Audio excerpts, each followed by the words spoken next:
راو صاحب آپ اس چیز کے اوپر کیونکہ ہم بریک لیں گے آپ سے اجازت بھی چاہیں گے تو جو اوورآل گفتگو نبی ان سے سب علامہ صاحب سے کرا لیتے ہیں کہ اس کو کس طریقے سے ہم بحیثیت انسان اپنا یہ فرض ادا کریں کہ اللہ کے حقوق ہم ادا کر سکیں.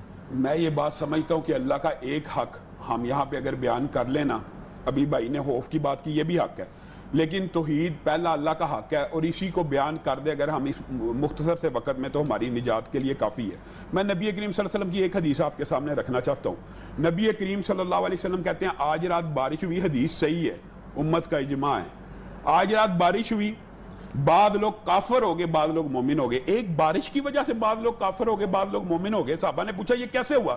نبی کریم صلی اللہ علیہ وسلم نے کہا جس نے یہ کہا کہ بارش فلاں ستارے کی حرکت کی وجہ سے ہوئی ہے وہ کافر ہو گئے, اور جنہوں نے یہ کہا اللہ کی وجہ سے ہوئی ہے وہ پکے مومن ہو گئے. آپ بتائیے ہم تو اہم پرستی میں کہاں پہ مبتلا ہیں؟ بلی رستہ کاٹ گئی ہے, کالی بلی بیچاری اپنے کام کو جا رہی ہے, وہ رستہ کاٹ گئی ہے, اس نے سفر ملتوی کر دیا.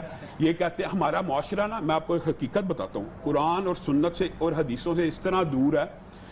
پہلے صبح آپ جائیں نا کسی دکاندار کے پاس, اس کو یار یہ مجھے ادھار دے دو, وہ کہے گا یار پہلا گاہ کے بونی نہیں ہونی پورا دن. اور نبی کریم نے کیا فرمایا؟ جو بندہ اپنے بھائی کو ادھار دے گا 2 دفعہ دیتا ہے تو پورے کا پورا انفاق لکھ دیا جاتا ہے. نبی کریم کہتے ہیں ادھار دو, قرضہ دو. ہمارا مسلمان کہتا ہے میں نے قرضہ دیا تو سارا دن سیل نہیں ہونی.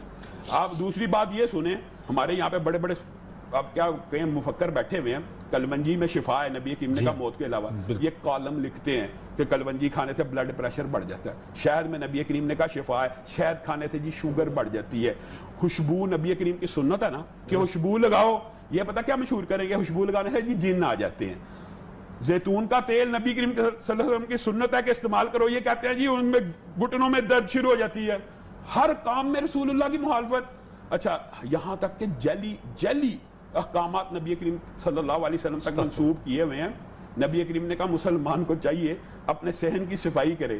انہوں نے من گڑت نعوذ باللہ حدیث بنا لیا, جو شام کے ٹائم صحن کو صاف کرے گا اس کا رزق سمیٹ دیا جائے گا. یعنی ہر چیز میں رسول اللہ صلی اللہ علیہ وسلم کی مخالفت, اللہ کی مخالفت. رب, میں آپ کو ایک بات بتاؤں, ایک ہمارا یہ نظریہ بھی ٹھیک ہونا چاہیے, جو خالق ہے نا وہ مخلوق میں نہیں ہے, خالق مخلوق سے جدا ہے. ہم نے یہ کہہ دیا کہ نعوذ باللہ تو ایک گورکھ دندہ ہے.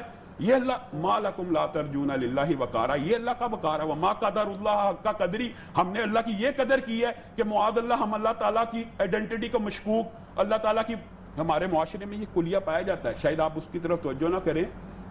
لوگ یہ سمجھتے ہیں نعوذ باللہ ہر چیز میں اللہ. یہ اللہ کہتا ہے الرحمن علی العرش استوى, میں رب اپنے عرش پہ متمکن ہوں جیسے میری شان کو لائق ہے.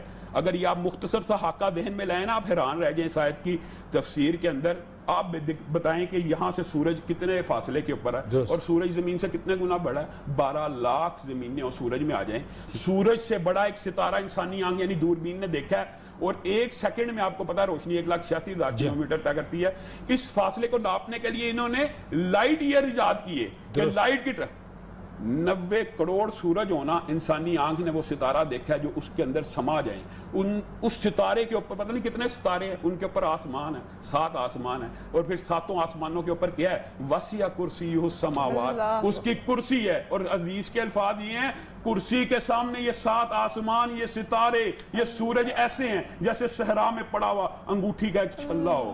اور کرسی سے عرش اتنا اوپر ہے کہ عرش کے بارے میں حدیث ہے کہ عرش کے سامنے کرسی ایسے ہے جیسے صحرا میں پڑا ہوا انگوٹھی کا ایک چھلا. ہم نے اللہ کی کیا قدر کرنی ہے, ہمیں رب کا کیا پتا. اس عرش کے اوپر رب نے لکھ دیا کہ میری رحمت ہمیشہ کے لیے میرے غضب کے اوپر حاوی رہے گی. اب ایک حدیث آپ کو بتاتا ہوں, پھر آنا جائے. آپ ابھی کہ سبحان اللہ, ہم کہتے ہیں سبحان اللہ, اللہ اکبر, الحمدللہ. صحیح حدیث کے الفاظ ہیں, یہ الفاظ 7 آسمانوں کو کراس کرتے ہوئے, کرسی کو کراس کرتے ہوئے عرش کے ارد گرد چکر لگاتے ہیں, اور ان کی آواز شہد کی مکھی جیسے ہوتی ہے, یا اللہ کو یاد کرا رہے ہوتے ہیں کہ فلاں بندے نے فلاں وقت میں اللہ آپ کی تسبیح کو بیان کیا, سفارش کر رہے ہوتے ہیں. نبی کریم صلی اللہ علیہ وسلم کے پاس ایک صحابی آئے اور انہوں نے آ کے کہا کہ میں یہ اپنی باندی کو آزاد کرنا چاہتا ہوں. رسول اللہ نے کہا لا, میں ٹیسٹ لوں ایماندار ہے کہ نہیں. اس سے پوچھا, وہ بول نہیں تھی سکتی, اللہ کہاں ہے, اشارے سے اس نے اشارہ کیا آسمان پہ. تو نبی کریم صلی اللہ علیہ وسلم نے کہا اس کو آزاد کر دو, یہ مومن ہے.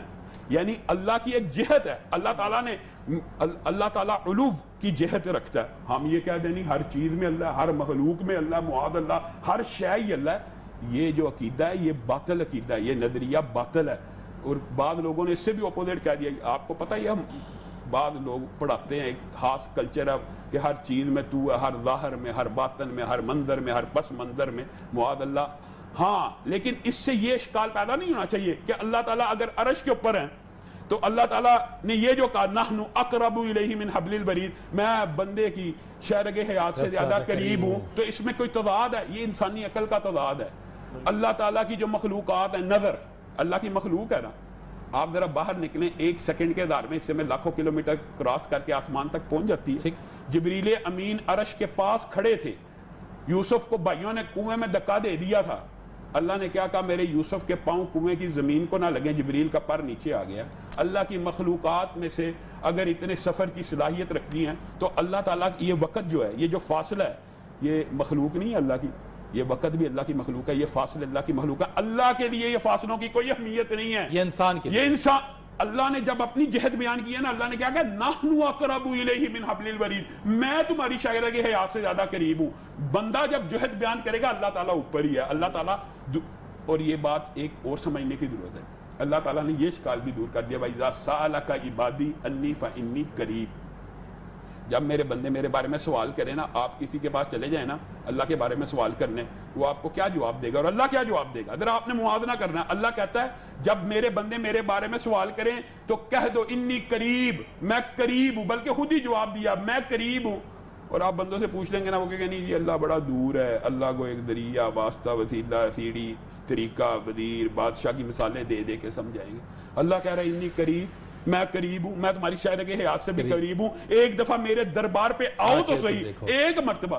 نبی کریم نے فرمایا کوئی بندہ اتنے گناہ لے کے آئے نا کہ زمین و آسمان اس کے گناہوں کے رجسٹروں سے بھر جائیں, آ کے صرف ایک مرتبہ کہہ دینا اللہ مجھے معاف کر دے تو اللہ معاف کر دے.